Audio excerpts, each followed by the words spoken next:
पढ़ ला इलाहा इल्लल्लाह, पढ़ ला इलाहा इल्लल्लाह। और हदीस मुबारका में है कि क़यामत के दिन सबसे ज्यादा खुश इंसान वो होगा मन वुजिदा फी सहीफतिही इस्तिग़फ़ारन कसीरा, जिसके नामे अमाल में कसरत के साथ इस्तिग़फ़ार लिखा हुआ होगा। तो हमें कसरत से इस्तिग़फ़ार पढ़ना चाहिए।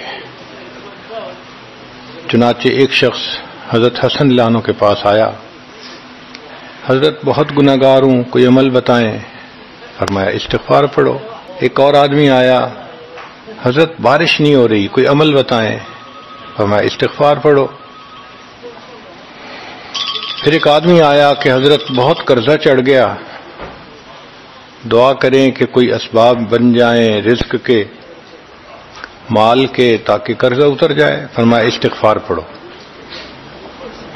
फिर एक शख्स आया कि हजरत दुआ करें अल्लाह मुझे बेटा दे दे। फरमाया इस्तिग़फ़ार करो। एक आदमी आया मेरा बाग है, दुआ करें कि मेरा फल ज्यादा लगे। फरमाया इस्तिग़फ़ार करो। एक आदमी आया मेरी खेती बाड़ी की जमीन है, दुआ करें पानी अंदर से निकल आए। फरमाया इस्तिग़फ़ार करो।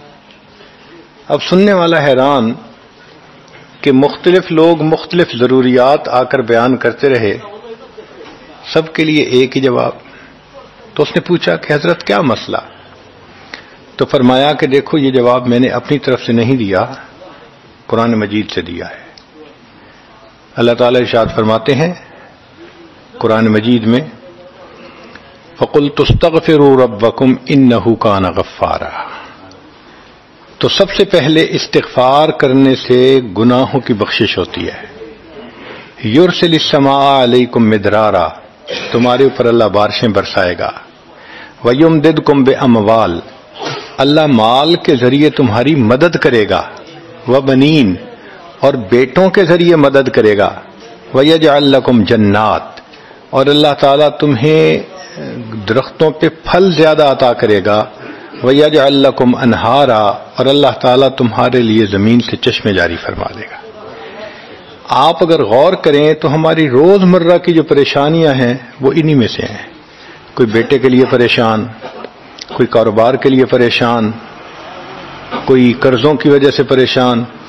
इसका मतलब ये है कि अगर हम इस्तिग़फ़ार करने की आदत डाल लें तो हमें किसी और अमल की जरूरत ही नहीं है।